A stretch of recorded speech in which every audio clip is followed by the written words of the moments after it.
ए चुड़ैल, तुझे कितनी बार कहा है पहले घर के सारे काम कर लिया कर, फिर कुछ करना, मगर आज तक तेरे कानों पर जू तक ना रहेंगी। घर के सारे काम पड़े हुए हैं और फिर तुम बैठ गई मास्टरनी बनने। मुझे पढ़ने दे मम्मी, मैडम जी कहती है मैं पढ़ाई में बहुत अच्छी हूँ। पढ़ाई समाप्त कर जरूर नौकरी करूँगी। बस बंद कर मैडम की नानी और समेट ले अपना पोथी पत्रा और लग जा घर के सारे काम में। हमेशा पढ़ाई पढ़ाई की रट लगाए रखती है।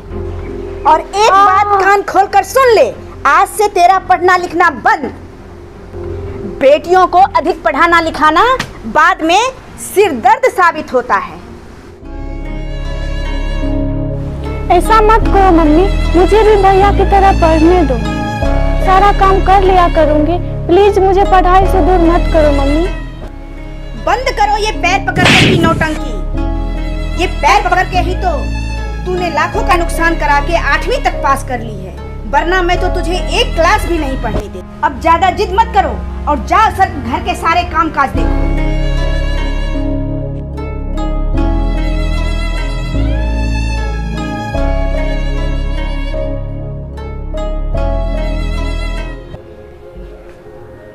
क्या हुआ बिमला, बहुत गुस्से में नजर आ रही हो।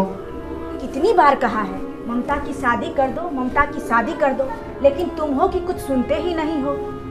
मैं बहरा थोड़े हूँ बिमला, लगता है हम कुछ नहीं सोचते हैं। तो हम यही सोचते हैं कि ममता बिटिया थोड़ी बड़ी हो जाए तब ठीक रहेगा। हट बुद्धू कहेंगे, अब तो वो 14 साल की हो गई, अब कितना अपना दाना पानी खिलाते रहोगे। अरे आज एक लड़का देख के आया हूँ, बहुत जमीन जायदाद वाला है। तो क्या बात पक्की हो गई? नहीं बिमला, सोचा ममता बिटिया से तो पूछ लूं। उस चुड़ैल से पूछकर काम करेंगे तो सारा गुड़ गोबर हो जाएगा। जाओ उस लड़के वाले से बात करो, अगर सब कुछ ठीक रहा तो इसी लगन में अपना पिंड छुड़ा लेंगे। ठीक है बिमला, कहती हो तो हम देखता हूँ, जाते हैं बात करने। मम्मी मैं अभी शादी नहीं करूँगी, मैं अभी पढ़ना चाहती हूँ। तू बार बार पढ़ने की जिद क्यों करती है ममता? लड़कियों के लिए चूल्हा चौका ही सबसे बड़ी पढ़ाई है, तू वही काम सीख। सूरज पढ़े और मैं ना पढ़ूं, ऐसा हरगिज नहीं हो सकता मम्मी। तू मेरी मर्जी के खिलाफ कोई भी कदम नहीं उठा सकती, अभी मुझे पढ़ने दो। खबरदार ममता, कितनी बार कहा है पढ़ाई का नाम दिलो दिमाग से हटा दो। बहुत पढ़ लिख ली तू, और अधिक पढ़ाना मेरे बस की बात नहीं है। मेरा भी अंतिम फैसला सुन लो मम्मी, पूरब का सूरज पश्चिम से उगना शुरू कर दे, हवाएं अपना दिशा बदल दे, लेकिन जब तक मैं पढ़ लिख कर कोई अच्छी नौकरी ना कर लूं तब तक शादी नहीं करूंगी, नहीं करूंगी, नहीं करूंगी, नहीं करूंगी। आज तुझे मैं जिंदा जला दूंगी, फांसी चढ़ा दूंगी। क्या इसी दिन को देखने के लिए मैंने तुझे पाल पोस कर इतना बड़ा किया था? अगर मुझे पहले से ये पता होता कि तू आगे चलकर इतनी बड़ी जहरीली नागिन निकलेगी तो मैं बचपन में ही तेरी गला दबाकर हत्या कर दी होती। निकल जा मेरे घर से, आज के बाद इस घर पर तेरा रत्ती भर भी अधिकार नहीं है। निकल, निकल जा, निकल जा। मुझे माफ कर दो मम्मी, प्लीज मेरा जीवन बर्बाद मत करो। मैं रूखी सूखी रोटी खाकर भी पढ़ लूंगी, मेरे पढ़ाई में जो भी खर्च होंगे मैं नौकरी करूंगी तो पाई पाई चुका दूंगी। प्लीज मुझे अपने घर से मत निकालो। फिर वही रट लगा रही है, दफा हो जा, मेरे घर से निकल जा, भाग जा यहाँ से, निकल जा, दफा हो जा यहाँ से, निकल जा मेरे घर से, दफा हो जा, जल्दी निकल, निकल जा। हाँ, एक बात और कान खोलकर सुन ले, आज के बाद कभी अपना ये चेहरा मुझे मत दिखाना। चली जा, भाग जा, निकल जा मेरे घर से।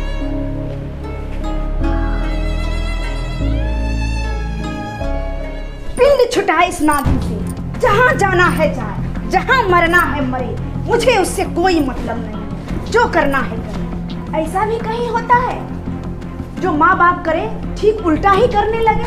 बेटी को पढ़ाने से क्या फायदा? बेटा पढ़े लिखेगा तो टोला टप्पर में लोग भी कहेंगे कि बिमला का बेटा पढ़ा लिखा है, बड़ा आदमी है। अब आज ही सूरज को पढ़ने के लिए पटना भेज देती है, पढ़ लिख कर बड़ी नौकरी कर। कैसी निर्दयी माँ बन गई, देखा सबने आज। बेटी को धक्का देते, तनिक न आई लाज, तनिक न आई लाज। बेटा जाएगा पटना, हर समाज में रोज होती है ऐसी घटना। तुम कितने भाग्यशाली हो सूरज कि तुम्हारे माँ बाप ने पैसों की परवाह किए बिना पटना पढ़ने के लिए भेजा है, वरना तुम्हारे जैसे हजारों लड़के आज भी गांव में बकरियों के पीछे सीटी बजाए फिरते हैं।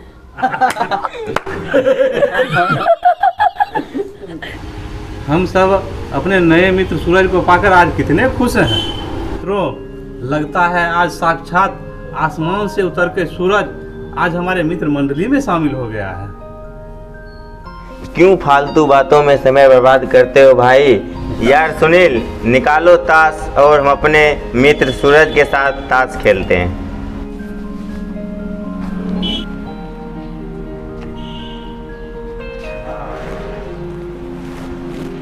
अरे भाई वो सब हमको खेलने नहीं आता है। ताश खेलने नहीं आता है तुमको? गांव के स्कूलों में गुरुजी कभी कभार क्रिकेट कबड्डी खिलवाते थे, उन्होंने ताश खेलना सिखाया ही नहीं। गांव से आए हो तो खेलोगे कैसे भैया? गांव में तो मूर्ख और जाहिल लोग रहते हैं। अब हम लोगों की संगत में आ गए हो, सब कुछ सीख जाओगे धीरे धीरे। शहर में गांव से आने वाला पढ़ लिख कर कुछ करे या ना करे, शराब सिगरेट सिनेमा थिएटर के शौकीन अवश्य हो जाता है धीरे धीरे। यार बात तूने सही कहा। सूरज को जुआ ने सही, सिनेमा सही। को जुआ पसंद है, सिनेमा पसंद है, चलो सिनेमा दिखाते हैं। यार सूरज, पैसे की टेंशन मत लो, हम लोग पैसे के जुगाड़ कर लेंगे। पैसों की क्या चिंता यार, वर्मा अंकल जी तो कल ही गांव गए हैं, आज उन्हीं के खजाने में हाथ साफ कर लिया जाएगा धीरे धीरे। अब देर मत कर यार, जल्दी करो वरना हम लोग का कहीं प्लान ही कैंसिल ना हो जाए। यार सुनील, तू 10 पान पराग और 10 रजनीगंधा ले लेना, अंदर मूड फ्रेश होते रहेगा। यार टेंशन क्यों ले रहे हो, पहले से जुगाड़ करके हम बैठे हुए हैं।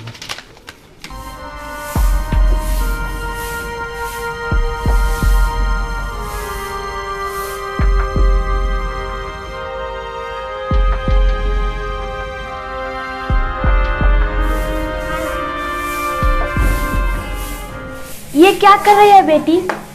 मैंने तुझे कितनी बार कहा है कि मेरे काम से तुझे कोई मतलब नहीं है। तुम सिर्फ और सिर्फ अपनी पढ़ाई पर ही ध्यान रखो। जिस माँ ने तुझे पढ़ाई छुड़ाकर धक्का देकर घर से बाहर कर दिया, उसे नौकरी लेकर साबित कर दो कि आज की बेटियां बेटों से कम नहीं हैं। घर के सारे काम मैं स्वयं कर लूँगी। मैं पढ़ाई के साथ साथ घर का काम भी कर लिया करूँगी मैडम जी। और हाँ, मैं अपनी पढ़ाई के खर्च के लिए बगल के बच्चों को ट्यूशन पढ़ाना भी शुरू कर चुकी हूँ। तुम्हें यह सब करने की क्या ज़रूरत है बेटी? पढ़ाई में जितने रुपए की ज़रूरत हो मुझसे कहो, मैं पूर्ति करूँगी। पढ़ लिख कर तुम्हें सफलता के उस चोटी तक पहुँचना है जहाँ तुम चमकते हुए सूरज की तरह दिखाई दे। और हाँ, हर माँ बाप तुम्हारी सफलता देखकर बेटियों को पढ़ाने से मुँह ना मोड़े। आप गुरुजनों का आशीर्वाद रहा तो मेरे सपने अवश्य पूरे होंगे मैडम जी। ठीक है बेटी, चलो चलकर नाश्ता करते हैं, फिर पढ़ाई में लग जाना।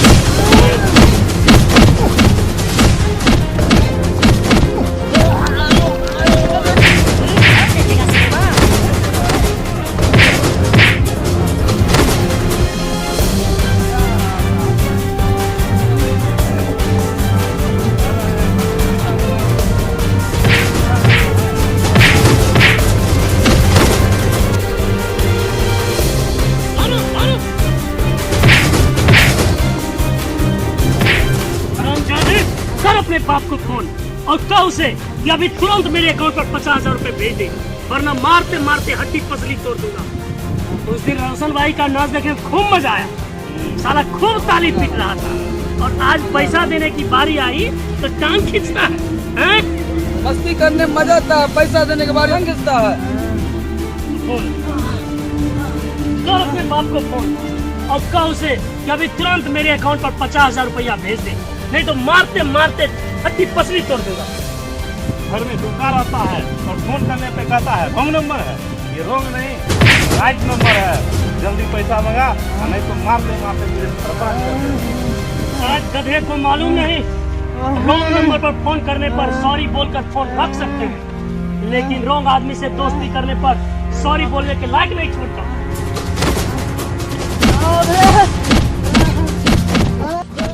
कोई आ रहा है, जल्दी यहाँ से भागो, नहीं तो हमको मार रहा है। चलो चलो चलो।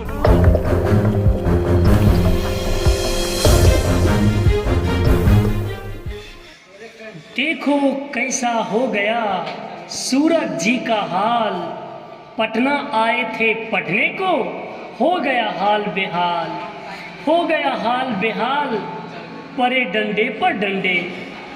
गांव के पढ़ाकू सूरज शहर में हो गए ठंडे, गांव के पढ़ाकू सूरज शहर में हो गए ठंडे।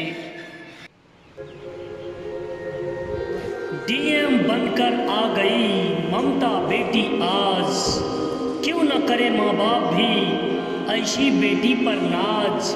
हर संतान बराबर अब हर मुख से कहिए, हर संतान बराबर अब हर मुख से कहिए, बेटी है वरदान इसे अभिशाप न कहिए, बेटी है वरदान इसे अभिशाप न कहिए।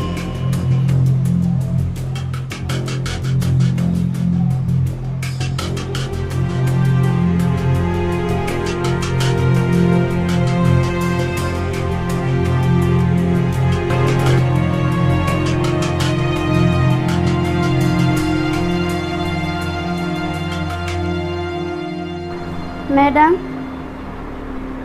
विमला नाम की महिला आपसे मदद मांगने आई है। कहाँ की है वो? बगल की गांव चांसरारी की है, पति के नाम गिरधारी बताती।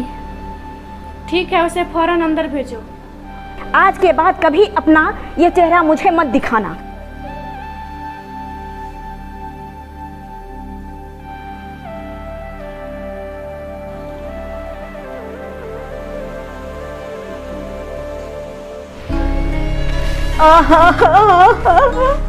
मैं लुट गई, मैं बर्बाद हो गई डीएम साहिबा। मेरे घर का इकलौता चिराग जो जिंदगी और मौत से जूझ रहा है, मुझे आपका ही, अब सरकार का ही सहारा है। कोई सहारा दे दीजिए, कोई मदद दे दीजिए। क्या हुआ क्या है, कुछ बताइए तो सही। मैंने बड़े ही अरमान लेकर अपने बेटे को, इकलौते बेटे को पटना भेजा पढ़ने के लिए, लेकिन वह बुरी संगत में पड़ के बर्बाद हो गया। मैंने अपना घर बार बेचकर उसके सारे इलाज में लगा दिए, लेकिन अब कुछ नहीं हुआ। अब आपका ही कोई सहारा है। रोइए नहीं बिमला जी, मैं हर संभव आपकी मदद करूंगी। ये लीजिए रुपये और अपने बेटे को अच्छे डॉक्टर से इलाज करवाइए। तुम धन्य हो बेटी, तुम्हारे जैसी बेटी भगवान हर घर में दे।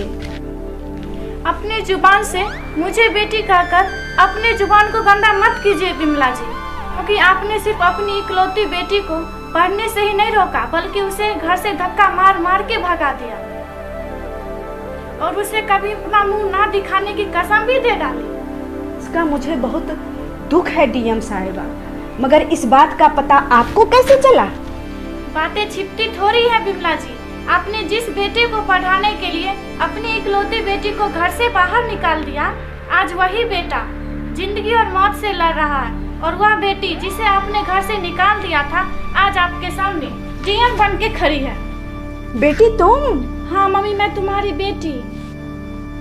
तू अभिशाप नहीं, भगवान की दी हुई वरदान है।